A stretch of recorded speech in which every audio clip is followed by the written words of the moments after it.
Assalamualaikum warahmatullahi wabarakatuh.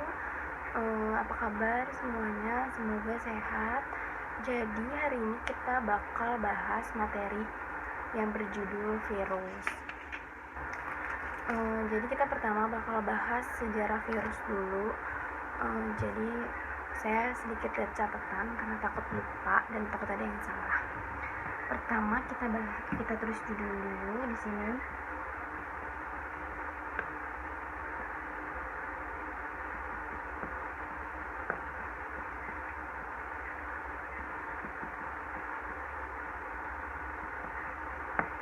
Nah, pertama kita udah tulis judul virus, pertama sejarah virus. Nah, pertama ada ditemukan oleh seorang peneliti yang bernama Adolf Meyer. Jadi kita tulis dulu nama penelitinya, Adolf Meyer. Nah, dia ini menemukan bahwa pada tumbuhan tembakau ada bercak-bercak. Maka ia bilang tembakau itu punya penyakit yang bernama mozaik. Itu sebelum mozaik. Tapi dia tidak tahu jenis patogen yang menyerang itu apa. Jadi dia berpikir itu bakteri atau yang lain. Tapi dia berasumsi kalau ini memang bakteri. Beberapa tahun berikutnya ada peneliti yang bernama Dmitri Ivanovsky.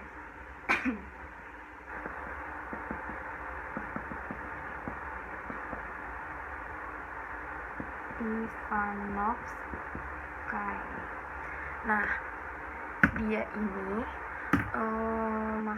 dia berasumsi bahwa dia makhluk yang menyerang tembakau ini saat disaring pada alat saringan, bakteri ternyata lolos. Jadi dia berpikir bakteri ini berukuran sangat kecil. Nah, tahun berikutnya ada peneliti yang bernama Martinus Beijering. Kita tulisnya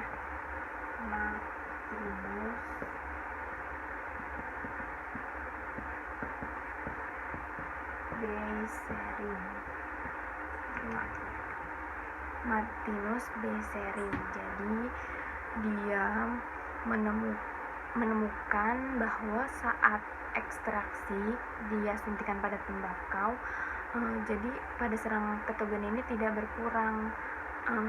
Jadi patogen ini bisa bereproduksi. Yang keempat, peneliti ada namanya Wendell Stanley. Nomor 4. Wendell Stanley.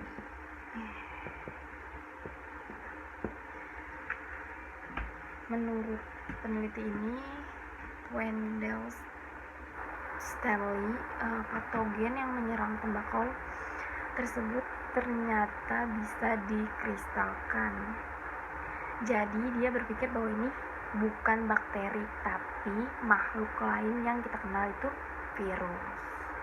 Nah, ini sejarah virus. Ada 4 peneliti yang saya tahu. Ini semua tadi sudah jelaskan. Nah, selanjutnya kita akan membahas struktur virus.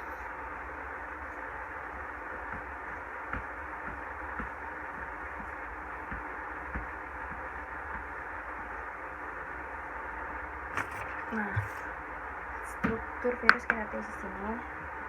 Struktur virus. Nah, yang pertama struktur virus itu ada aseluler.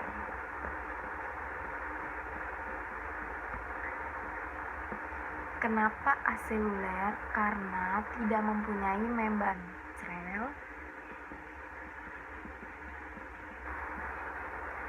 Aseluler tidak punya membran sel.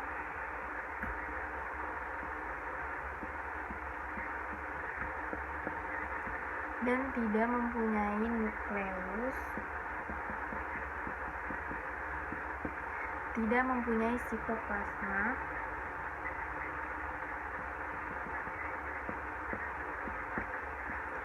dan juga tidak mempunyai organel sel.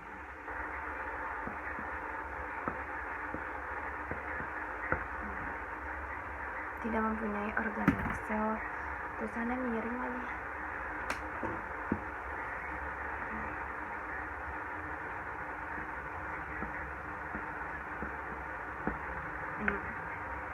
Jadi aseluler tidak punya membran sel, sitoplasma, nukleus, dan organel sel. Yang kedua ada asam nukleat. Foto saya selesai.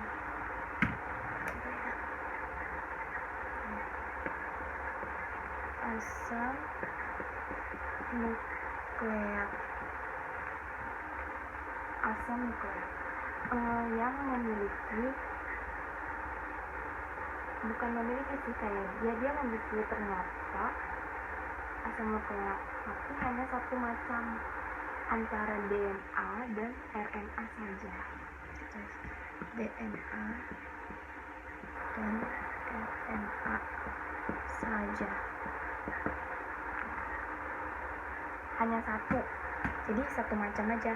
Di asam nukleat itu ada DNA atau RNA saja, tidak bisa dua-duanya. Yang ketiga, kemudian karena dia memiliki asam nukleat, maka dia bisa reproduksi. Kita tulis ini reproduksi.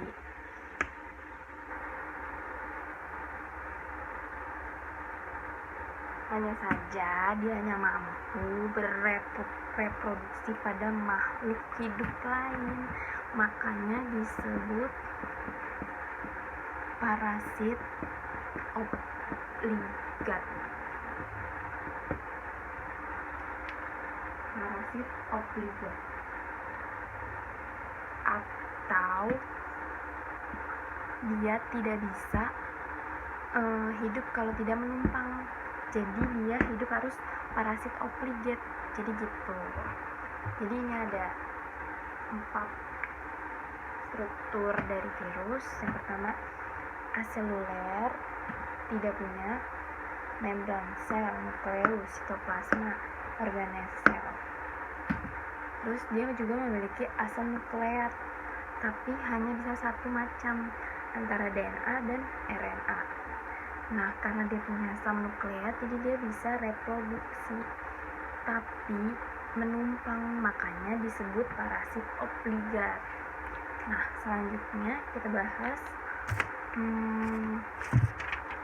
bahas bentuk virus atau macam bentuk virus. Kita hapus dulu.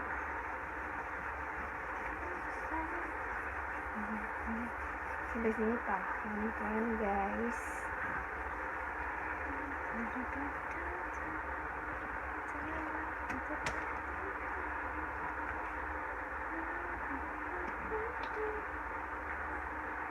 Nah, selanjutnya bentuk virus.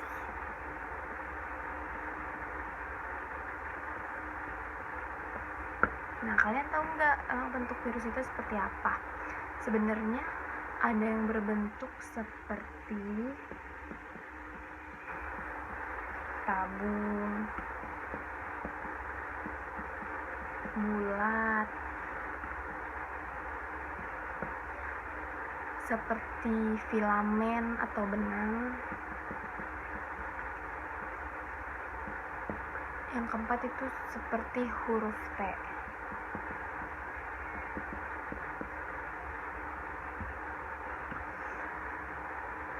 Nah, yang huruf T ini itu bisa disebut namanya bakteriofag. Ya, terus ini ya, bakteriofag. Nah, kita bahas struktur bakteriofagnya seperti apa. Jadi kita hapus dulu biar kelihatan ya guys.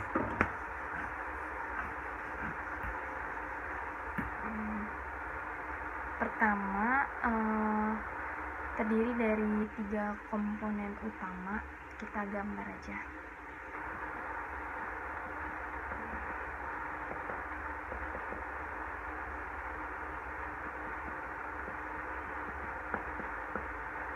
Di sini kita gambar. Kalau gambarnya jelek, maaf.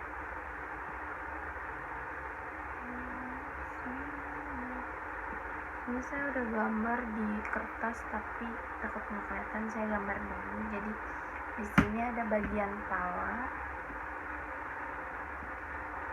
terus sini leher, terus di bawah ada yang lancip.